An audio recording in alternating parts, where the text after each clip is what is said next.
জামাত কি চাঁদাবাজির পক্ষে? দেশবাসী বিশ্বাস করবে? জামাত কি দুর্নীতির পক্ষে?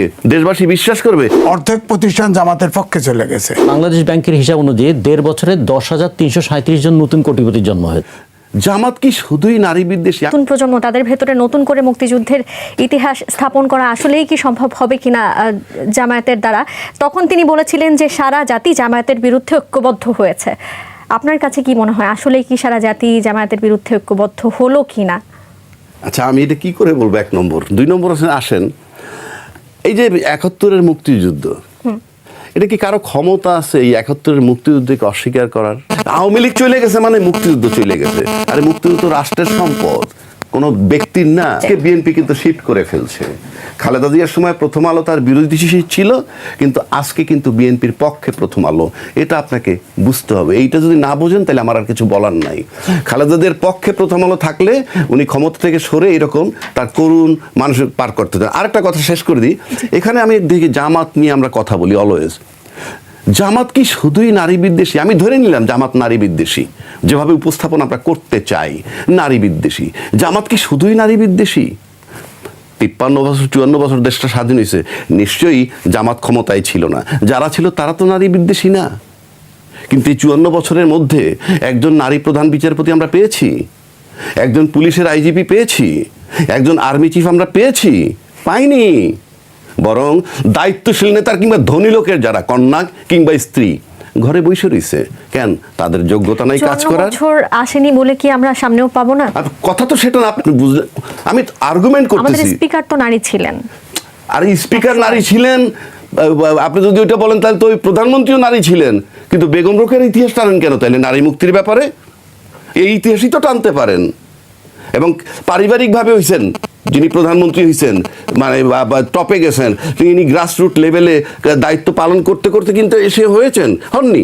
কারণ এই বিতর্কে আমি যাচ্ছি না। আমি বলছি, আমি নারী বিদ্বেষী যে আমরা বলতেছি, নারী বিদ্বেষী যে বলতে আমরা পাইছি কি না আইজিপি ৫৫ বছরে পাইনি কেন?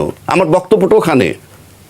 আর আমরা উনি আসলেই হবে আফগানিস্তান হবে, তাহলে তো গণতান্ত্রিক দেশের সিম্বল আমাদের দেশে আছে। আমরা কেমন গণতান্ত্রিক দেশ ছিলাম? এই গণতান্ত্রিক দেশ কি আমেরিকা? এই গণতান্ত্রিক দেশ কি ইন্ডিয়া?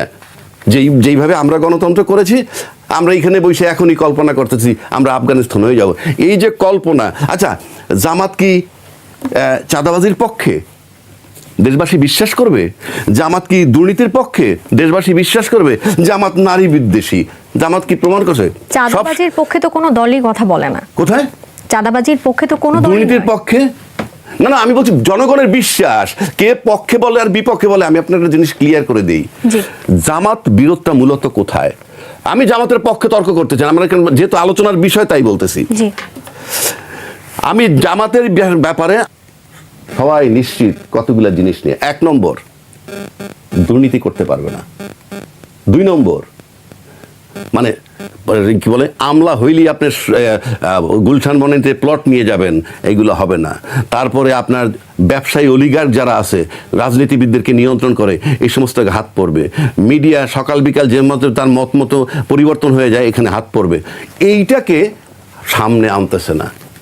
এইটাকে সামনে না এনে ওই একটা বিষয় শুধু নিয়ে আসে, নারী বিদ্বেষী। তারা নারী বিদ্বেষী ইস্যুটা সামনে নিয়ে আসে। বিশ্বাস করেন, ওইগুলো হলো মেইন ফোকাস।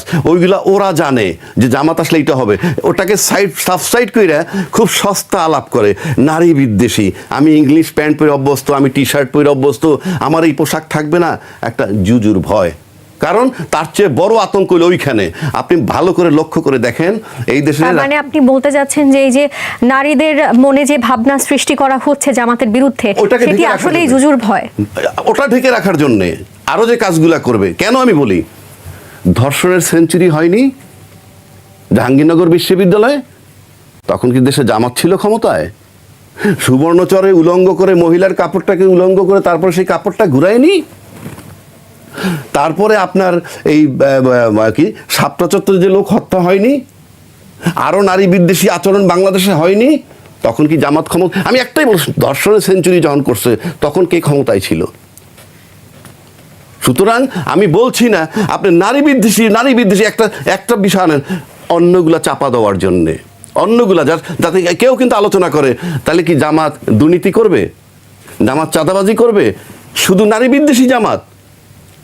অর্থাৎ ওই বিষয়গুলা মারাত্মক হাইলাইটেড, মানে মারাত্মক ব্যাপার, এইগুলোকে চাপা দিয়ে রাখার জন্যে। আপনি দেখেন না দুর্নীতি কারা করে, দুর্নীতি করার সাথে সম্পৃক্ত হতে হয় আমলা, মিডিয়া এবং ব্যবসায়ী অলিগার্ক শ্রেণী, তার সাথে পলিটিশিয়ান। তো এই তিনটা সেক্টরের জাস্ট দাবার গুটি। আপনি দেখেন সমস্ত অলিগার্ক যারা ব্যবসায়ী ছিল আওয়ামী লীগের সময়, যাদের কিনে আমরা নিন্দা করছি, তাদের সমস্ত সম্পত্তি একইভাবে ইনট্যাক্ট আছে, পাহারা দিচ্ছে আজকের রাজনীতিবিদরা। জি, আমি আমার উত্তর পেয়েছি। আমি আপনাকে আরো একটি প্রশ্ন করতে চাই। বিএনপির পক্ষ থেকে বলা হয়েছে ফ্যামিলি কার্ডের কথা। এখন আপনার কাছে এই যে নতুন করে এই বিষয়গুলো এখন সোশ্যাল মিডিয়ায় জনসাধারণের মনে, সাধারণ মানুষের মনে আলোচনার টেবিলে এই যে উঠে আসছে, এই টপিকগুলো কি আসলে বাস্তবসম্মত মনে হচ্ছে কিনা জানতে চাই। না, আপনি বলছেন 37% টাকা তারা ফ্রি পাবে ওই হিসাবে, অর্থাৎ আপনার 8 ঘন্টা ডিউটি বা 9 ঘন্টা ডিউটি, আমি 5 ঘন্টা করাইলাম, 4 ঘন্টা করাইলাম না, বা 3 ঘন্টা করাইলাম না, ওইটার টাকাটা দিব। এখানে দুইটা জিনিস অ্যাসেস করতে হবে আমার ব্যক্তিগতভাবে। ওই নারী 8 ঘন্টায় যতটুকু কাজ করতো সেটুকু সে 5 ঘন্টায় করতে পারবে কি না, এটা একটা প্রশ্ন। যদি করতে পারে, কারণ একটা জরিপ থাকে, তো হিসাব নিকাশ থাকতে পারে, যদি করতে পারে তাহলে সে 5 ঘন্টা কাজ করে যদি 8 ঘন্টার পয়সা নেয়, তাহলে সেই নারী আমার কাছে মনে হয় না দ্বিমত করবে। কেননা তার সংসারে কাজও করতে হয়, নারীরা তাই করে আমাদের দেশে। সেটা যদি পারে, এখন আসেন, যদি পারে নারী করবে যে আমি 8 ঘন্টায় করে আসলাম, 5 ঘন্টার মধ্যে 8 ঘন্টার কাজ করে আসলাম, ইন এডিশন 3 ঘন্টা আমি সংসার দিলাম। এখন আসেন টাকাটা, এটা একটা বিরাট প্রশ্ন। তখন তো টাকার প্রশ্ন আসে না, কারণ আমি তো 8 ঘন্টার কাজই 5 ঘন্টায় করাই নিছি, এটা তর্কের খাতিরে বলছি। আর যদি বিষয়টা এমন হয় যে 8 ঘন্টার কাজ 5 ঘন্টা করে 3 ঘন্টার কাজ বাকি রয়ে গেল, কিন্তু টাকাটা দিবে, তাহলে এটা রাষ্ট্রের লোকসান। তাহলে সেক্ষেত্রে তাকে ব্যাখ্যা দিতে হবে শফিক সাহেবদেরকে যে আপনি যেই টাকাটা তাহলে এডিশনাল লাগতেছে, কেননা সে 8 ঘন্টায় যে কাজ করতে পারতো সে 5 ঘন্টা। এই যে 3 ঘন্টা কাজ না করেও যদি একজন নারী টাকা পান, তাহলে যেসব নারীরা কাজ করেন না তারাও তো এই দাবি করতে পারেন যে যারা কাজ করছেন তারা যদি কাজ না করেই 3 ঘন্টা টাকা পায়, তাহলে তারাও পেতে চাইবেন, এমন হতে পারে। আমি তো বলছি সে যদি 3 ঘন্টা কম করে, কিন্তু 8 ঘন্টার কাজ যদি 5 ঘন্টায় করে চলে যায়, সেই 5 ঘন্টায় যদি করে চলে যান, সেটি যদি পান তাহলে এক কথা, আর যদি এমন হয়, আর যদি না পান তাহলে এই কথা আসবে। সেটা তো তারা বলছে, তখন তাকে টাকার যোগান, এটাই তো ঘাটতি। তখন কি এই টাকাটা ঘাটতি। আপনি যদি ফ্যামিলি কার্ড আনেন আর এটা মিলান, দুইটার স্ট্যাটাস মোটামুটি সেম। অর্থাৎ ফ্যামিলি কার্ডও তো আপনি কাজ না করে টাকা দিবেন, আর এখানেও কাজ না করে আপনি টাকা নেবেন। যদি তাই হয় তাহলে সুস্পষ্ট একটা ব্যাখ্যা দিতে হবে যে অন্য কোনো হ্যাম্পার না করে, অর্থনীতির কোনো হ্যাম্পার না করে, কারো উপরে ট্যাক্স ইম্পোজ না করে, ভ্যাট না বাড়িয়ে, অন্য কোনো সেক্টরে কোনো ক্ষতি না করে বা কোথাও, তাহলে আপনি টাকাটা কিভাবে দিবেন সেই ব্যাখ্যাটা দিতে হবে। আমি মনে করি বিফোর ইলেকশনই তার দেওয়া উচিত। একইভাবে যেটা বলছি, ফ্যামিলি কার্ডের ব্যাখ্যাও দিতে হবে, টাকার যোগান কোত্থেকে। ফ্যামিলি কার্ডও কিন্তু 4 কোটি কার্ডে প্রতি মাসে 10,000 কোটি টাকা আসবে। সুতরাং এই দুই পক্ষেরই ব্যাখ্যা দিতে হবে, তা নাহলে মনে হবে যে এটা ভোট নেওয়ার একটা প্রতারণার শামিল। জি, ধন্যবাদ আপনাকে। আমি আবারও জনাব এম এ আজিজের কাছে ফিরতে চাই। জামায়াতের ইশতেহার নিয়ে আবারও কথা বলতে চাই। ইশতেহারে বলা হয়েছে নিয়োগ প্রক্রিয়াকে আরো সহজ, স্বচ্ছ ও সময় সীমাবদ্ধ করা হবে, এবং পাশাপাশি বলা হচ্ছে যোগ্যরাই চাকরিতে, বয়স কোনো বাধা নয়, এই নীতি অনুসরণ করা হবে। এই নীতি যদি বাস্তবায়ন করা হয়, তাহলে কি আপনার মনে হয় বেকারত্ব দূরীকরণের বদলে কোনো কারণে বেকারত্ব বেড়ে যেতে পারে? আমি এটা বর্তমান জামাতের যে পদক্ষেপগুলো নেওয়া হয় সেটাই আমি বলছি। ধরেন জামাতের অনেক প্রতিষ্ঠান আছে, আমি আগেই বলেছি না, এটা এনজিও টাইপ সরকার, জামাত একটা এনজিও টাইপ অর্গানাইজেশন। তো আপনি বলেন জামাতের নেতাকর্মীরা বেতন পায় রাজনৈতিক দল থেকে, তাদের প্রায় ঢাকা শহরে 150 ট্রেনিং সেন্টার আছে, সেখান থেকে সাংবাদিক উৎপাদন হয়, পরীক্ষা বিভিন্ন জায়গায় ভর্তি হইতে উৎপাদন হয়, এগুলো করা হয়। এখন যতগুলো প্রতিষ্ঠান আপনি খেয়াল করে ভালো করে অন্তর্চক্ষু দিয়ে খুলে দেখেন, অর্ধেক প্রতিষ্ঠান দখল হয়ে গেছে, অর্ধেক প্রতিষ্ঠান জামাতের পক্ষে চলে গেছে। জামাতের অনেক প্রতিষ্ঠান আছে যেগুলা অর্গানাইজেশন আছে, অর্থাৎ বিজনেস হাউস আছে, তাদের দিয়ে এটা দখল করা হয়েছে, তারা বিনিয়োগ করে নিয়ে নিছে। তো এখন যে প্রশ্নটা আসছে যে 95% বাড়তি পয়সা লাগবে, জামাত ইচ্ছে করলে দিতেও পারে, কারণ তাদের তো সব জায়গাতে ইনকাম আসে। ধরেন ইবনে সিনা যে চাকরি করে, সে তো তার যে চাকরি করে তার একটা অংশ তো জামাতকে দিয়ে দেয় ফান্ড। তারপরে জামাতের যত রাজনৈতিক দলের নেতাকর্মী আছে তারাও ফান্ড দেয়, আবার তাদের যে প্রতিষ্ঠান আছে প্রতিষ্ঠানের আয়ের অংশ দিয়ে দেয়। তো সুতরাং তারা তো একটা এনজিও টাইপের সরকার। যেমন ধরেন ডাকসুতে ভোট হলো, গরম পানি ঠান্ডা পানি, এই যে এখন দেখেন আপনার রিক্সা টিক্সা কিনে দিছে, এগুলো দিচ্ছে মানুষকে কনভিন্স, অর্থাৎ এক ধরনের ব্রাইব করে হয়তো কেউ বলতে পারে এটা সুবিধা দেওয়া হচ্ছে না। রাজনৈতিক দল তো এরকম এনজিও টাইপ হতে পারে না, এনজিও করুক, সমস্যা নাই। রাজনীতিতে ব্রাইব কেন আসবে? রাজনীতিতে যেটা করবে রাজনীতি পরিচালনা করে, সবার জন্য সমান সুযোগ। আপনি এই জন্যই বলছি যে এটা বড় সমস্যা না, সমস্যা হচ্ছে নারীদের অবস্থানটা কী হবে, অবস্থানটা কী হবে। নারীরা তো স্পষ্ট করেই তারা বলছে যে তারা নারীরা ঘরের রানী থাকবে, কখনো বলছে তারা বায়োলজিক্যাল কারণে কিছু করতে পারবে না। এখন ধরেন এই যে যদি সময় কমায় দেওয়া হয় 5 ঘন্টা, আপনি করেন এটা যদি এটা সারা দেশ যদি জামাতিকরণ হয় বাধ্য হয়ে মানবে, বাধ্য হয়ে মানবে। এখন ধরেন গার্মেন্টসে নারীরা কাজ করে, নারীরা আপনার একটা ছেলে ধরেন 8 ঘন্টা কাজ করবে, একটা নারীকে কেন সে ব্যবসা করে কেন 5 ঘন্টা দিয়ে রাখবে? সে কেন রাখবে? কে দিবে? সরকার পয়সা দিবে? সরকার পয়সা দেবে? সরকারের ফান্ড কোথায়? যদি থাকে, হ্যাঁ আমি বললাম জামাত আসলে পারতে পারে, কারণ তাদের এনজিওর তাদের ফান্ড রেইজ হয়, বিভিন্ন দেশ থেকেও টাকা দিতে পারে। কিন্তু প্রশ্ন হচ্ছে যে আপনি 5% মেনে নেবেন কিনা। ধরে আস্তে আস্তে তারা বলছে তো ধীরে ধীরে আপনার শরিয়া আইন বাস্তবায়ন করবে, ধীরে ধীরে আফগানিস্তান হব। তো ধীরে ধীরে তো আফগানিস্তান তো এখন যে জায়গায় এটা তো আমাদের সহ্য করার নাই। কারণ হচ্ছে আপনি ইমাম হলে তার দায় মুক্তি, অপরাধ নাই, তাকে আদেশ পরামর্শ দেওয়া হবে। যদি উচ্চবিত্ত হয় তাদেরকে নির্দেশ দেওয়া হবে, হ্যাঁ। আর যারা মধ্যবিত্ত হয় তাদের শাস্তি দেওয়া হবে, আর যারা একদম দুস্থ তারা দাস হবে অথবা তাদের আমি আমার প্রশ্নটি আবারও আপনার কাছে রাখতে চাই। ইশতেহারে বলা হয়েছে যোগ্যরাই চাকরিতে, বয়স কোনো বাধা নয়, এই নীতি অনুসরণ করা হবে। আপনার কি মনে হয় যে এর তো না বাড়ে, এই নীতি যদি আসলেই বাস্তবায়ন হয় তাহলে এটি কিভাবে ব্যালেন্স করা হবে? কারণ এটার ব্যাখ্যা একই, যে প্রত্যেকটা মানুষ সব বয়সে, ধরেন আমাকে নিয়ে কি এখন রিপোর্টার বানাতে পারবেন?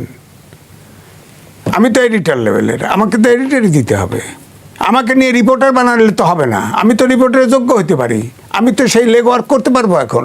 এটা অবৈজ্ঞানিক, এটা অবৈজ্ঞানিক প্রশ্ন। তো অনেকেই তো আছেন অনেক দিন ধরে প্রস্তুতি নেন, প্রিপারেশন নেন, দেখা যাবে যে ভাই এটা শিক্ষার উপরে আমি লিখছি, জাতীয় বিশ্ববিদ্যালয়ে খালি সার্টিফিকেট বিতরণ করা হয়, ওই শিক্ষাতে কি হবে? বিজ্ঞানের যুগে, এই অন্ধযুগের কারণে, বিজ্ঞানের যুগে, অটোমেশনের যুগে আপনার প্রযুক্তির বিকল্প, মানুষের বিকল্প হচ্ছে প্রযুক্তি। এই যে রোবট কাজ করতেছে 2টি গার্মেন্ট ইন্ডাস্ট্রিতে, শ্রমিক নাই, ম্যানেজমেন্টে কয়েকটা লোক আছে। আপনার শিক্ষা ব্যবস্থা ঠিক না করলে তো হবে না। অবশ্যই যোগ্য ব্যক্তি শিক্ষা, বিজ্ঞানের যুগে শিক্ষা গ্রহণ করে আপনার চাকরি দিবে, অবশ্যই প্রতিযোগিতার ভিত্তিতে চাকরি দিবে। তার মানে আপনি সরাসরি কি বলতে চাচ্ছেন? এই যে সরাসরি যোগ্যতা, আপনারা তার মানে আপনিও এর সাথে একমত হচ্ছেন যে আসলে বয়স যাই হোক, যোগ্যতা থাকলে যে কোনো সময় সরকারি চাকরিতে বয়সের বিগিনার একটা আর ওল্ডার একটা, সব লেভেলে সব না। আপনার যে রিটায়ারমেন্টের সিস্টেম আছে, রিটায়ারমেন্টের সিস্টেম আপনি ধরেন আগে গড় হয়েছিল, আমরা স্কুল জীবনে দেখছি 47 বছর, এখন গড় হয় 43 বছর।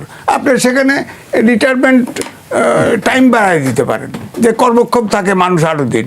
কিন্তু আপনি বয়স আপনি আর আমি একই সাথে আপনাকে বাদ দিয়ে আমি চাকরি নিলাম, তা আপনি চাকরিটা পাবেন কোথায়?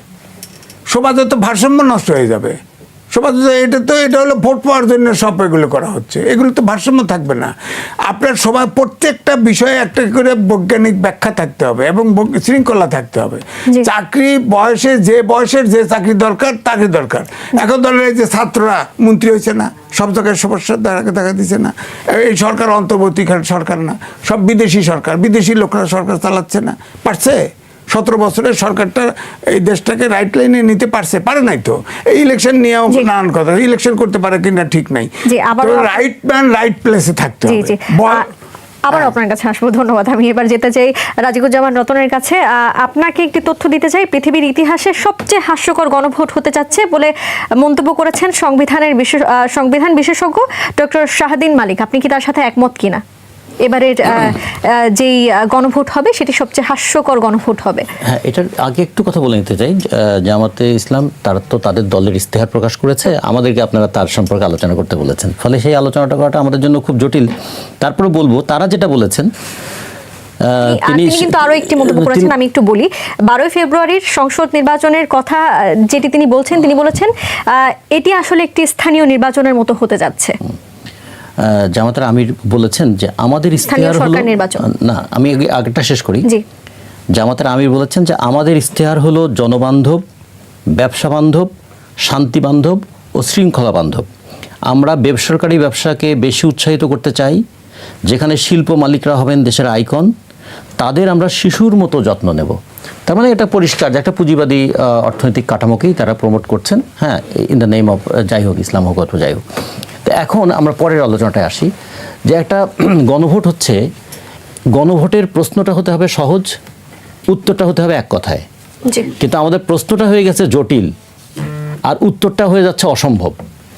এখন যদি 48টা বিষয়কে 4টা প্রশ্নে সন্নিবেশিত করে আপনি উত্তর পেতে চান, প্রথমত এই উত্তর দেওয়ার জন্য প্রয়োজনীয় প্রচারণা, প্রয়োজনীয় শিক্ষা সেটা আমাদের আছে কিনা, এক। 2 নম্বর হলো এর সঙ্গে পরস্পর বিরোধী বক্তব্য আছে। আমরা একটু ব্যঙ্গ করে অনেক সময় বলতাম, কাউকে যদি বলা হয় আচ্ছা আপনি কি এখনও আপনার ঘরে আপনার স্ত্রীকে নির্যাতন করেন, হ্যাঁ অথবা না। যদি বলে হ্যাঁ, তাহলে এখনও নির্যাতন করেন, আর যদি বলে না, তার মানে আগে করতাম। তাহলে সব প্রশ্নের উত্তরকে হ্যাঁ অথবা না দিয়ে হয়। তাহলে কেউ হয়তো দ্বিকক্ষ বিশিষ্ট পার্লামেন্ট মানে না, কিন্তু পরেরটা মানে, তাহলে সে কীভাবে এখানে হ্যাঁ অথবা না বলবে?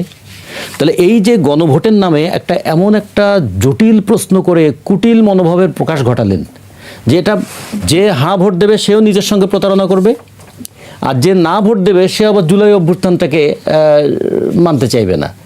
ফলে এইরকম একটা পরিস্থিতিতে বলে, সেই কারণে স্বাধীন মালিক বলেছেন এটা কেমন ধরনের গণভোট হলো। গণভোটের প্রধানত আইনি ভিত্তি থাকে না, আইন তৈরি করার জায়গা হচ্ছে পার্লামেন্ট, সেটার জন্য তো একটা নির্বাচন আমাদের হচ্ছেই।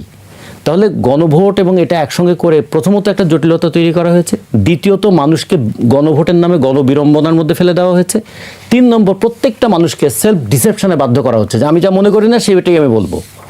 এই জন্য তিনি হয়তো এটা বলেছেন। আর যেটা বলতে চাই, আমাদের প্রায় 42,000 আমাদের ভোট কেন্দ্র আছে, ভোট কক্ষ আছে ধরেন 2,07,000-এর মতো। টোটাল ভোটার যদি ভাগ করি তাহলে আমাদের গড়ে 500-550 মতো করে ভোটার পড়ে। যদি ধরলাম 65% বা 70% ভোট যদি দেয়, তাও অন্তত 500 প্রতি কক্ষে 500 জন হবে। এখন এইটা পড়ে যদি তাকে ভোট দিতে হয়, প্রত্যেকে যদি 2 মিনিট করে সময় নেন, তাহলে আমাদের সময় লাগবে 1000 মিনিট। 1000 মিনিট মানে প্রায় ধরেন 15 ঘন্টা 16 ঘন্টা সময় লাগবে। তো ইলেকশন কি 16 ঘন্টা টাইম হবে নাকি আমাদের? ফলে এমন একটা বিষয় বলা হয়েছে যে যেটা আসলে বাস্তবে অসম্ভব। তার মানে হয় কি, আগে থেকে যেমন সরকারি প্রচারণা করছেন হ্যাঁ ভোট দিন, আচ্ছা সরকারি যদি প্রচার করে হ্যাঁ ভোট দিন, তাহলে আর না ভোট রাখার দরকারটা কি ছিল? তাহলে যদি সরকারকে থাকতো তো নিরপেক্ষ, যে আপনারা ভোট দিন, ভোটটা দেবেন আপনি আপনার কনসেন্স অনুযায়ী, ভোটটা দেবেন আপনি আপনার বিবেচনা অনুযায়ী, তা না হয়ে হাঁ ভোটের প্রচারের জন্য টাকা বরাদ্দ করা হচ্ছে, হাঁ ভোট প্রচার করবার জন্য কর্মচারীদেরকে নির্দেশ দেওয়া হচ্ছে। এবং একজন আমাদের সংবিধান বিশেষজ্ঞ, যিনি আবার সংবিধান পুনর্লেখনের দায়িত্ব নিয়ে আসছেন, তিনি বলছেন এতে আইনের ব্যত্যয় হবে না। নির্বাচন কমিশন আবার বলল, কোনো সরকারি কর্মকর্তা কর্মচারী যদি এই সরকারি হাঁ ভোট কিংবা না ভোট এর প্রচারের সঙ্গে যায়, তাহলে তারা দণ্ডনীয় হবেন। তাহলে কোনটা মানুষ মানবে? এই সব মিলিয়ে এমন একটা জটিল প্যারাডক্সিক্যাল সিচুয়েশন তৈরি করা হয়েছে, এটা মানলে বিপদ, ওটা মানলে আপদ। তার মানে আপনি কি ডক্টর স্বাধীন মালিকের সাথে একমত হচ্ছেন? আমি একমত যে গণভোট যদি সহজ হতে হয়, যেমন এর আগের গণভোটের প্রশ্নগুলো সহজ ছিল, এবার প্রশ্নটা সহজ করা যেত। কি করা যেত? আপনারা কি জুলাই অভ্যুত্থানকে সঠিক মনে করেন? জুলাই অভ্যুত্থানের পরে যে সরকার এসেছিল তাকে কি আপনারা ন্যায্য মনে করেন? জুলাই অভ্যুত্থানের পরে যে বিষয়গুলো আমাদের সংশোধন করা দরকার, সেগুলো কি আপনারা যৌক্তিক মনে করেন? এবং এই জুলাই অভ্যুত্থানের পরে গণতন্ত্রের অভিযাত্রা আরও হওয়া উচিত, সেটা কি আপনারা মনে করেন? তখনও 4টা প্রশ্ন হতে পারতো, সেখানে হ্যাঁ অথবা না দেওয়া যেতে পারতো।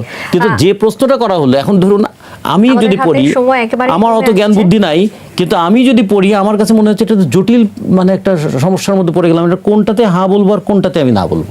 গণভোট নিয়ে স্বাধীন মালিক যে কথাটা বলেছেন, যে উনি এটাকে একটা হাস্যকর ভোট বলেন, এতদিন কোথায় ছিলেন? উনি তো সুশীল সমাজ, এতদিন বলেননি কেন? এক।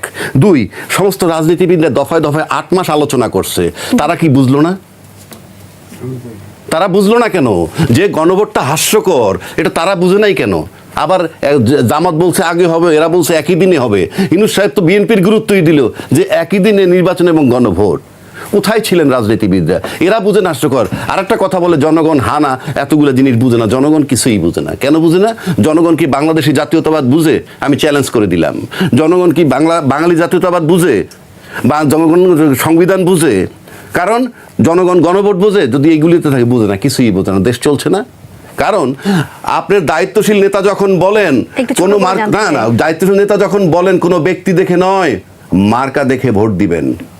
এই যে মার্কার ভোট যে দেশ চলে, আর যখন নেতা বলে এরপরে এসব আলাপ চলে না। এইবার আসেন, এই সরকার গণভোটের পক্ষে প্রচার, সে বাধ্য করতে কেন?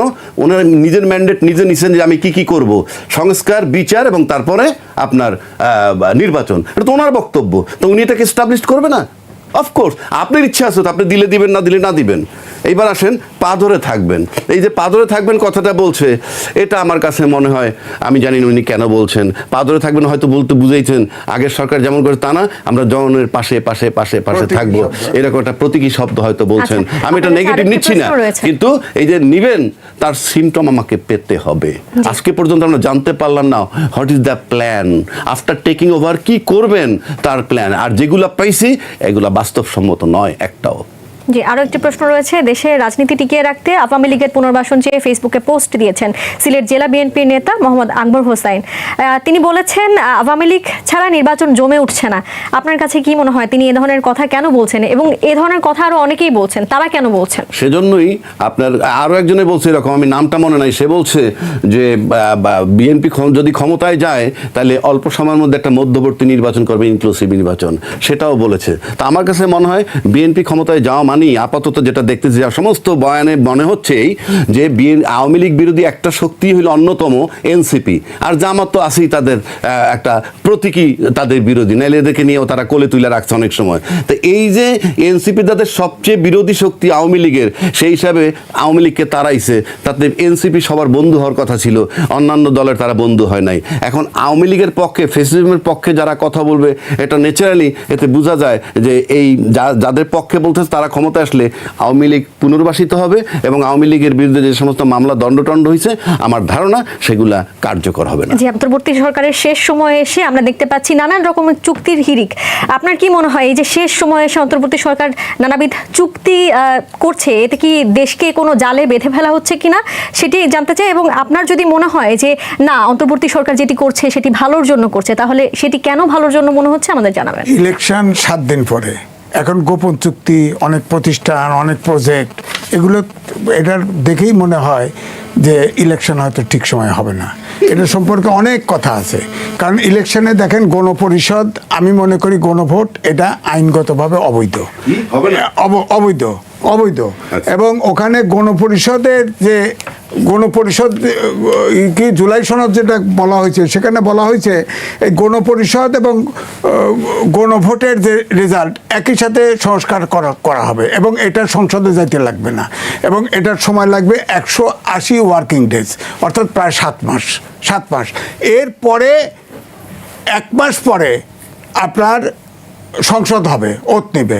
তা আপনি বলেন তো দেখি, এই 7 মাস 7.5 মাস ইলেকশনের রেজাল্ট হয়ে যাবে, জামাত জিতুক আর বিএনপি জিতুক, এটা আঙুল চুষবে বসে? এই বিদেশি সরকারকে রাখবে? দেশে অস্থিরতা কি তার কি মনে হয় বিদায়ী সরকারের এমন সব গুরুত্বপূর্ণ সিদ্ধান্ত না নিয়ে এটা সম্পূর্ণ বিদেশি এজেন্ডা বাস্তবায়ন করতেছে? উত্তরায় দিয়ে বাড়িতে যান, অর্ধেক জায়গা দখল করে নিচ্ছে ইউনিস একা, তার ইউনিস মেডিকেল, ইউনিস নার্সিং হোম, অমক সমক, যান আপনি যান, এগুলো সব বাস্তবায়ন করতে। ধরেন সবচাইতে পোর্টের আপনার সবচাইতে ভায়াবলটা এটা লিজ দিয়ে দিয়েছে বিদেশের কাছে। আপনি বলেন, আবার ফেনীতে আপনার ওখানে অস্ত্র কারখানা চীনের সাথে ড্রোন করছে, এগুলো কি চুক্তি করছে? এগুলো গোপন রাখে কেন? তারপরে বিমানের বোর্ডে 3 জন উপদেষ্টা ঢুকায় দিছে, কারণ কি? এগুলো সবই এই সরকারের উদ্দেশ্য খারাপ। এই সরকার নির্বাচন দিতে চায় না, এরা ল্যাং মেরে বিদায় হবে দেশ থেকে। ল্যাংমারা খায়। জি, আপনাকে দেখেন, ধন্যবাদ।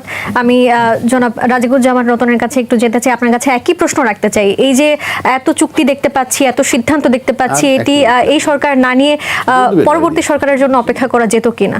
অবশ্যই একটা নির্বাচিত সরকারেরই তো এটা করার শোভন ছিল, কিন্তু আমার মনে হলো যে এই সরকারের বোধহয় কমিটমেন্ট আছে, যে কারণে সেটা চট্টগ্রাম বন্দরের মানে container terminal, new mooring container terminal বলি, অথবা আমাদের পানগাঁও বলি, অথবা আমাদের লালদিয়া বলি, যে দিয়ে দিলেন, সেটার উদ্দেশ্য কি?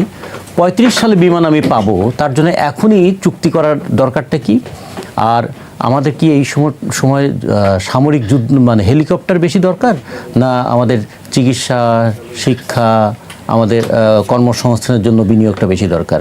আচ্ছা, আমাদের যাওয়ার 3 দিন আগে এক্সক্লুসিভ বাণিজ্য চুক্তি করাটা কি খুব দরকার? 3 দিন পরে না নির্বাচন? তারপরে মনে হলো যাওয়ার আগে তাড়া পড়ে গেছে, এত কিছু বিষয় তারা হয়তো তারা যাবেন, কিন্তু যাওয়ার আগে দেশটাকে এমনভাবে আষ্টে পৃষ্ঠে বেঁধে রেখে দিয়ে যাবেন যাতে পরবর্তী সরকার আসলেও আর ভালোভাবে কাজটা করতে না পারে। আমরা এই ইয়েটাকে, উদ্দেশ্যটাকে খুব ভালো মনে করি না। 12 তারিখে নির্বাচন হচ্ছে, এটা অপেক্ষা করা খুবই শোভন ছিল এবং প্রয়োজনীয় ছিল। কি কি কাজ করেছেন সেগুলো আমি এখন ব্যাখ্যা করতে চাই না, সেটা একটা জিনিস শুধু বলতে চাই যে শাহদ্বীন মালিক কিন্তু শুরু থেকে বলেছিলেন গণভোটটা অপ্রয়োজনীয়। এটা রাজ্জাকি ভাইয়া তো খেয়াল করেন নাই, তিনি শুরু থেকে বলেছেন, এবং আমরা বাসদের পক্ষ থেকে বলেছিলাম, আমরা বাসদের পক্ষ থেকে বলেছিলাম গণভোটটা অপ্রয়োজনীয়, এবং যে কারণে আমরা কিন্তু আমরা কিন্তু স্বাক্ষরও করি নাই, এর জন্য সনদে আমরা স্বাক্ষর করি নাই। কিন্তু অদ্ভুত ব্যাপার হলো কি, সনদে এনসিপি স্বাক্ষর করে নাই, সে আবার চিৎকার করছে। আর জামাত ইসলাম স্বাক্ষর করলো সনদে, কিন্তু নারী প্রার্থী 5% দেওয়ার কথা সনদ অনুযায়ী একজনকেও দেয়নি। ফলে এরা কেউই কিন্তু সনদকে আসলে গুরুত্ব দিচ্ছে না, সনদটাকে তাদের প্রয়োজনীয় জিনিসও মনে করে না। তারা মনে করে একটা কাগজে স্বাক্ষর করা দরকার, তাই করেছি। বাস্তবে তারা প্রত্যেকে নিজের এজেন্ডা নিয়েই চলছে, সেটা অন্তর্বর্তীকালীন সরকারও যেমন চলছে, আর যারা এটা নিয়ে খুব বেশি কথা বলছেন তারাও চলছে। কিন্তু আমাদের দুর্ভাগ্য এত বড় একটা অভ্যুত্থানের পরে মানুষ কি তাহলে এই কথাটাই বলবে যে আমরা ভুল জায়গায় বিশ্বাস স্থাপন করেছিলাম? আর মাত্র 8 দিন বলতে পারি আমরা, এরপরে বিদায় নেবে অন্তর্বর্তীকালীন সরকার, এবং তাদের নিয়ে নানান রকম কথা রয়েছে। কেউ বলছেন তারা ভালো কাজ করেছেন, কেউ বলছেন তারা যে এক্সপেকটেশন ছিল সেটি পূরণ করতে পারেননি। আপনার কাছে কি মনে হয়, অন্তর্বর্তী সরকার সাধারণ মানুষের বা জনসাধারণের প্রত্যাশা পূরণ করতে পেরেছেন কিনা? আর আপনার কাছে কোনো কারণে মনে হয় কিনা যে এই সরকার ইতিহাসের সফলতম সরকার? না, সফলতম সরকার কিনা সেটা তো বড় কথা না। বড় কথা হচ্ছে আমি ব্যক্তিগতভাবে, এটা আমি বহুবার বলেছি, এই যেমন ভাই বললেন জুলাই সনদে স্বাক্ষর করেনি ছাত্ররা, আবার জুলাই সনদে স্বাক্ষর করছে যারা, এই যে স্বাক্ষর করেনি তাতে কিন্তু মানুষ মনে করে যে তারা জুলাই সনদের পক্ষে, আবার যারা স্বাক্ষর করেছে তাদের অনেককে আমরা মনে করি ওনারা জুলাই সনদের পক্ষে নয়। তার মানে স্বাক্ষরটা ফ্যাক্টর না, ফ্যাক্টর আমরা বুঝতেছি কি, বিশ্বাস করতেছি কি। একইভাবে আমি বলবো এই সরকার ক্ষমতা আসার পর ফ্রম ডে 1 সমস্ত রাজনৈতিক দলগুলা চিৎকার করে বলছে সরকারকে কোঅপারেট করতেছে, এক লাইনও কোঅপারেট করে নাই, প্রশাসন তাকে কোঅপারেট করে নাই। এখন বলতে পারেন সে থাকলো কিভাবে?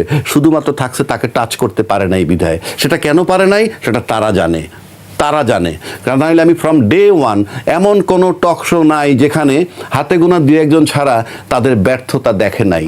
সেই ব্যর্থতার গ্লানি নিয়ে 18 মাস চললো, নির্বিকার সমস্ত বিজ্ঞ পলিটিশিয়ানরা তাকায় দেখলো, দেশের ক্ষতি দেখলো। 18 মাস একটা লোক দেশের ক্ষতি করছে, যাকে রাজনীতিবিদরা সহায়তা করে নাই, প্রশাসন সহযোগিতা করে নাই, কিন্তু তাকায় দেখছে। কেন? তার মানে রাজনৈতিক দলের সেই ক্যাপাসিটি নাই।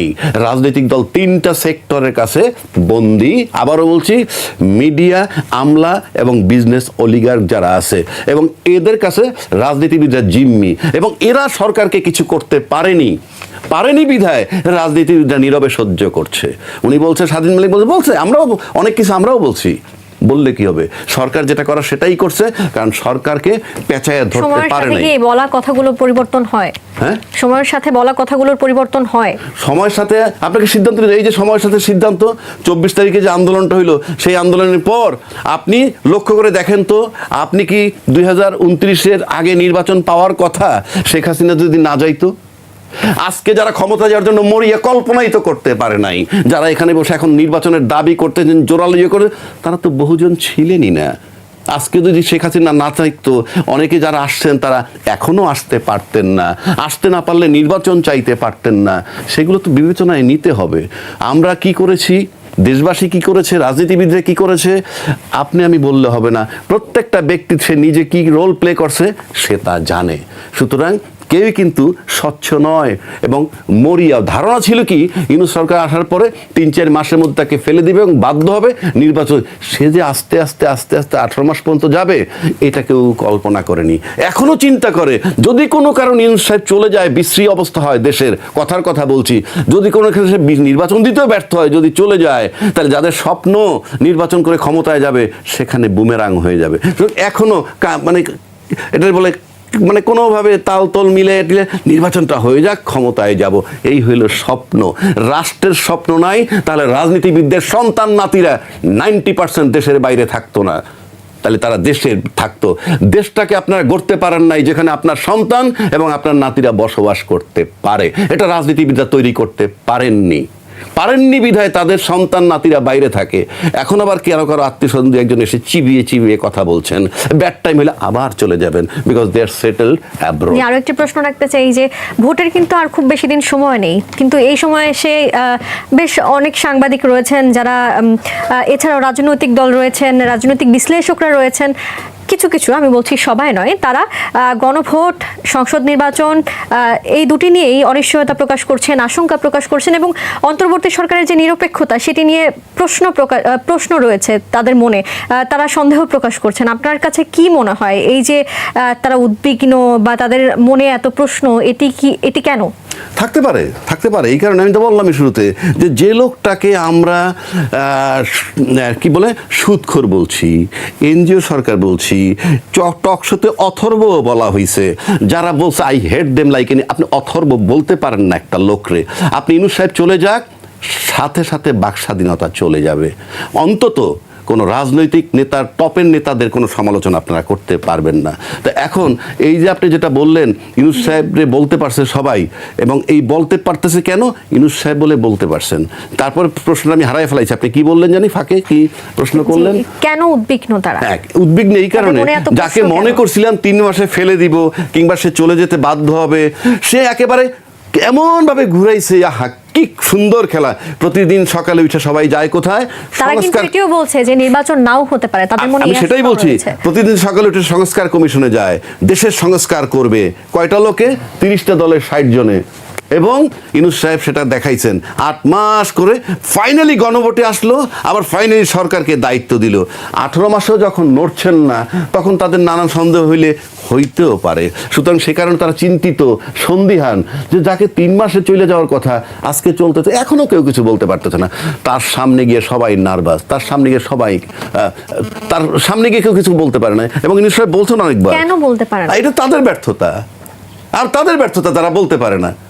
উনি এমনও বলছেন যে আমার সাথে সামনে এসে সবাই আমার সাথে একমত থাকে, এখান থেকে বের হয়ে গিয়ে একজন এক রকম মতামত দেন, এবং উনি কোনো কথা বলেন না। এটা বলছে মান্না ভাই, বলছেন আমাদের যে ওনার টিচার ছিল, বলছে যে উনি কোনো কথা বলেন না, অ্যাসেস করা কঠিন। তো যেহেতু সে এত কিছুর পরেও 100 ভাগ প্রতিকূল অবস্থার মধ্যে সে 18 মাস পার করে আসছে, শুধু যতক্ষণ পর্যন্ত নির্বাচন না হয়, যতক্ষণ পর্যন্ত সে চলে না যায়, অতক্ষণ পর্যন্ত সন্দেহ থাকতেই পারে। জি, ধন্যবাদ আপনাকে। এবার আমি রাজিকুজ্জামান রতনের কাছে আরো একটি প্রশ্ন রাখতে চাই। বিভিন্ন জায়গায় আমরা দেখতে পাচ্ছি যে ভোটারদেরকে টাকা দেওয়া হচ্ছে, বিকাশ নাম্বার নেওয়া হচ্ছে, এবং আমরা দেখতে পেয়েছি যে এ কারণে অনেককে জরিমানাও করা হয়েছে। আবার দেখতে পেয়েছি যে লক্ষ্মীপুরে একটি কম্পিউটারের দোকানে 6টি অবৈধ সিল সহ একজন ব্যবসায়ীকে আটক করা হয়েছে। এই যে নির্বাচন নিয়ে এত কড়াকড়ি, তারপরেও কেন আসলে ভোটারদের টাকা বিতরণ করা হচ্ছে, বা এই যে সিল বানানোর মতো একটি দুঃসাহস করা হয়েছে বলে আপনার মনে হয়? নির্বাচন হচ্ছে গণতান্ত্রিক ব্যবস্থার অঙ্গ, কিন্তু গণতান্ত্রিক সংস্কৃতিটা যদি না থাকে তাহলে নির্বাচন তো আর গণতান্ত্রিক হবে না। আর নির্বাচনটা এখন 3M দ্বারা প্রভাবিত: মানি, মাসল অ্যান্ড মিডিয়া, বা ম্যানিপুলেশন। এখন মানি পাওয়ার যাদের আছে তারা মাসল পাওয়ার হায়ার করতে পারে, তারা ম্যানিপুলেট করতে পারে। টাকাওয়ালাদের দেখুন, এবার নির্বাচনে 891 জন ঘোষিত কোটিপতি নির্বাচন করছেন 300 আসনে, মানে গড়ে প্রায় প্রতি আসনে 3 জন করে কোটিপতি আছেন। 100 কোটি টাকার উপরে কোটিপতি আছেন 27 জন। তো এরা 27। এখন ওয়েটিং লিস্টে কারা আছেন? এই 1.5 বছরে বাংলাদেশ ব্যাংকের হিসাব অনুযায়ী 1.5 বছরে 10,337 জন নতুন কোটিপতির জন্ম হয়েছে। এগুলো তো ঘোষিত। আর যাদের বালিশের তলায় টাকা আছে কিংবা ট্রাঙ্কের ভিতরে টাকা আছে অন্য জায়গায় সেটা তো হিসাবই নাই। এই যে টাকার একটা শক্তি আছে না, এই টাকার শক্তিটাকে তারা আইনি শক্তিতে রূপান্তরিত করতে চায় আইনসভার সদস্য হিসাবে। এই জন্য পার্লামেন্টটা ক্রমাগত ব্যবসায়ীদের ক্লাবে পরিণত হয়ে যাচ্ছে। পার্লামেন্ট এবং নির্বাচনটাকেও তারা একটা ব্যবসার বিনিয়োগ হিসেবে দেখছেন। তো ব্যবসার বিনিয়োগ হিসেবে যখন দেখেন তখন তাদের পুঁজি কি কারো কাছে টাকাটা একটা পুঁজি, কারো কাছে পেশি শক্তি একটা পুঁজি, কারো কাছে আঞ্চলিকতা একটা পুঁজি, কারো কাছে ধর্মীয় উন্মাদনা একটা পুঁজি, এক একজন এক এক পুঁজি নিয়ে নেমেছে। ফলে এই প্রত্যেকে তার পুঁজিটাকে খাটাচ্ছে ভবিষ্যতের মুনাফার জন্য। যে কারণে আজকে দেখুন যে লোকটা যে সিলটা বানালো সে কি জানে না এই সিল বানানোটা অন্যায় অবৈধ কাজ? নিশ্চয়ই তাকে এইরকমই আশ্বাস দেওয়া হয়েছে, যদি তুমি ধরা পড়ো আমরা তো আছি, আর যদি ধরা না পড়ো এটা দিয়ে যদি নির্বাচনে কোনো একটা সুবিধা নেওয়া যায় সেটা তারা নেবেন। এখন কী নিতে পারবেন, কতটুকু নিতে পারবেন পরের প্রশ্ন, কিন্তু তারা ট্রাই করবেন। এই জন্য আমরা পোস্টাল ব্যালট নিয়ে এরকম একটা কথা শুনেছি, এক বাসায় বসে সব পোস্টাল ব্যালট সেগুলো দেখা হচ্ছে, সেগুলো আমরা ছবিতে দেখেছি। ফলে এই যে ঘটনাগুলো ঘটছে এটা ম্যানিপুলেশনের এই জায়গাটা আশঙ্কাটা থেকেই আছে। ঘটনা যখন প্রকাশিত হয়েছে নির্বাচন কমিশনের এখন দায়িত্ব দ্রুততম সময়ে এগুলো পদক্ষেপ নেওয়া। ইতিমধ্যে পুলিশের কাছে যারা ধরা পড়েছেন এটা একটা ছোট্ট বলবো যে টিপ অফ দ্য আইসবার্গ, মূল বরফের চাঙড়টা পানির নিচে আছে। ফলে সে ব্যাপারে আরও সতর্ক থাকতে হবে যাতে নির্বাচনটাকে সুষ্ঠু, অবাধ এবং একটু শান্তিপূর্ণ করা যায়, সেই চেষ্টায় তারা উদ্যোগ নেবে। ধন্যবাদ। আমি আবারও জনাব আবু হেনা রাজ্জাকের কাছে ফিরতে চাই, একটি প্রশ্ন করতে চাই আপনার অনুমতি নিয়ে। সেটি হলো, আওয়ামী লীগের ভোট পেতে কারোর সমস্যা নেই, কিন্তু আওয়ামী লীগ ফিরে আসতে চাইলে বা রাজনীতিতে ফিরতে চাইলে এত সমস্যা কেন তৈরি হচ্ছে? বিষয়টা খুব সহজ। অভ্যুত্থানের পরে এই আওয়ামী লীগকে নিষেধ করার পক্ষে আমরা তো মাঠে আন্দোলন করি না, আমার কোনো দল নাই। আমরা টিভিতে ফুল টাইম বলছি এটা নিষিদ্ধ হোক। ছাত্ররাকে নিষিদ্ধ করতে গেল, হাসনাত আব্দুল্লাহ গং যারা আছে তারা নিষিদ্ধ করতে গেল। তখন বিএনপি আমাদেরকে জানান দিল এই যে কোনো দল আমরা নিষিদ্ধ করার পক্ষে নই। তাহলে নিষিদ্ধ করার পক্ষে নেই। আবার যখন রাষ্ট্রপতিকে অপসারণ করতে গেল তখন বিএনপির পক্ষ থেকে বলা হয়েছে রাষ্ট্রপতিকে অপসারণ করলে সাংবিধানিক সংকট হবে। তাহলে প্রধানমন্ত্রী সরাইলে সাংবিধানিক সংকট হয় না? হয়। কিন্তু কেন? কারণ যেই যে আওয়ামী লীগকে সরানো হইল না, আমরা নিষেধ করতে এখনো নিষেধের পক্ষে আমি। ফর এক্সাম্পল, কারণ আপনি এত লোক হত্যা করছে, 1400 লোক হত্যা হয়েছে, 57 জন অফিসার হত্যা হয়েছে, 74 জন হত্যা হয়েছে, আয়নাগর হয়েছে, বিনা বিচারে হত্যা হয়েছে, ক্রস ফায়ার হয়েছে। অফকোর্স নিষিদ্ধ চাই, কিন্তু প্রশ্ন হচ্ছে এটা করার জন্য জনমত লাগে। জনমত কারা দেয়? রাজনৈতিক দলরা। সবচেয়ে বড় দল বিএনপি সেটাকে অপোজ করেছে। অপোজ যদি আপনি করে থাকেন তাহলে কেন করেছেন? হ্যাঁ, আপনি গণতন্ত্রের মূল্য দেখাইছেন, কিন্তু আবার যখন তখন কি করছে সরকার? কোন জায়গাটায় পড়ছে? ছাত্ররা বলতেছে, ছাত্ররা তার নিয়োগকর্তা তখন বলতো, ছাত্ররা বলছে আওয়ামী লীগ নিষিদ্ধ করো, বিএনপি বলতেছে আমরা নিষিদ্ধের পক্ষে না, সেটা জনগণ সিদ্ধান্ত নিবে। তখন সরকার কোন জায়গায় গেছে? একটা বেকায়দায় জায়গায় পড়ছে। তখন সে মধ্যবর্তী একটা অবস্থান নিছে, কি যে এদের বিচার না হওয়া পর্যন্ত তাদের যাবতীয় রাজনৈতিক কার্যক্রম স্থগিত করা হইল। এতে কি হইল? বিএনপি খুশি যে রাজনৈতিক কর্মকর্তা না থাকলে তো আমার হয়ে যায়, আর ওরা খুশি যারা মাঠে নাই ওদেরকে ম্যানেজ। এটা এক ধরনের আপনি ম্যানেজমেন্ট বলতে পারেন, যে ম্যানেজ করছে। একই কায়দায় দেখবেন গণভোট জামাত চাইছিল আগে, বিএনপি চাইছে একই দিনে নির্বাচনের দিনে। আমাদের সাথে যখন এম এ আজিজ সেখানেও ম্যানেজ করছে। তিনি কিন্তু বলেছিলেন যে আপনি একটু আগেই যখন বলছিলেন যে বিচার হয়নি সেজন্য আসতে পারবে না বা এমন একটি কথা বলছিলেন, তখন কিন্তু জনাব এম এ আজিজও বলেছিলেন যে জামায়াতের যেসব নেতাকর্মীরা রয়েছেন তাদের অনেকেরই বিচার হয়নি বা তারা অনুসূচনা করেননি। তাহলে তাদের ক্ষেত্রে এই বৈষম্যটা আসলে আওয়ামী লীগ সেটা আসতেছি। জামাতের বিচার হয়েছে, যুদ্ধাপরাধীদের বিচার হয়েছে। আপনি যদি কোন যে 5 জনের করছি আর 20 জনের করতে পারেনি, দায়টা কার? You tell me. আপনি তো বিচার করছেন 5 জন 7 জন যাদেরকে মৃত্যুদণ্ড দিয়েছেন। সরকার ছিল সেই সরকারের, আপনি কয়বার বিচার করবেন? তা এখন করেন, আবার আপনার নির্বাচিত হয়ে আসলে করেন। জিনিসটা বুঝতে হবে তো আপনাকে। আপনি তো যুদ্ধ অপরাধীদের বিচার করেছেন, তখন কি যুদ্ধ অপরাধী খুঁজে পান নাই নাকি? করেছেন, গেল। সেই বিচার আমি যাচ্ছি না। আপনি যে প্রশ্নটা করছেন সেইখানে এবার আমি আসি। এই যে আওয়ামী লীগের নিষিদ্ধ করা হইল না, সেই আওয়ামী লীগ 25, 30, 35% রিপ্রেজেন্ট করে। তা আপনারা যেহেতু নিষেধ করলেন না, নিষেধ করায় সহযোগিতা করলেন না, আবার ভোটের মাঠে গিয়ে কি বলতেছেন যে আমাদেরকে যদি জয়যুক্ত করেন আপনাদের দিকে আমরা খেয়াল রাখবো।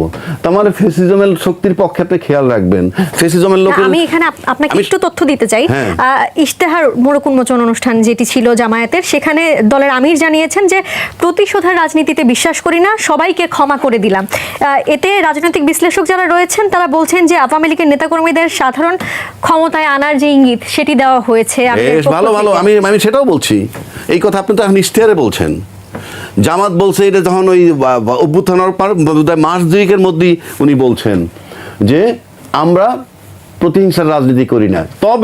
তবে যদি ব্যক্তিগতভাবে কেউ অভিযোগ করে জামাতের পক্ষ থেকে যে ফ্যাসিজমের এই শক্তি আমাদের একে হত্যা করছে, আমাদের ওকে হত্যা করছে, সেক্ষেত্রে যদি আইনের আশ্রয় নেয় আমরা তাদেরকে সহযোগিতা দিব, সেটা বলেছে। এখন আসেন, এই যে আমি সরাইতে পারলাম না, আপনার আওয়ামী লীগ নিষিদ্ধ করতে পারলাম না, তাহলে আপনি আবার গণতন্ত্রে চিৎকার করেন, গণতন্ত্রে বিশ্বাসী, তাহলে ইনক্লুসিভ নির্বাচন তো করার জন্য দাবি তো সবার আগে আপনাদের করা উচিত। কিন্তু আপনারা একদিকে কি চান, ওই বুলি রাখবেন আওয়ামী লীগের ভয়ে যদি আবার ফেরত আসে, এই জন্য নিষেধ করার পক্ষে, নিষিদ্ধ করার বিপক্ষে, আবার মাঠে আসুক সেটা চান না। কারণ মাঠে আসলে আপনার কমফোর্টেবল জোনটা নষ্ট হয়ে যাবে, আপনি যে অনায়াসে ক্ষমতায় আসবেন সেই স্বপ্নটাও ভঙ্গ হবে। সে কারণেই আপনি একদিকে নিষিদ্ধ করতে চান না, আবার কার্যক্রম নিষিদ্ধ থাক, উনি ছাড়া আমরা নির্বাচনকে ক্ষমতায় যাই, আবার ফেসিজমের পক্ষে বক্তব্য রাখতেছেন ভোটের জন্য কি আপনি আমরা ক্ষমতায় যদি আসি তোমাদেরকে দেখে রাখবো। এই রাজনীতি দেশে চলবে না। যদি চলে সেটা ইঞ্জিনিয়ারিং এর মাধ্যমে, নর্মাল কোর্সে ভোটিং এর মাধ্যমে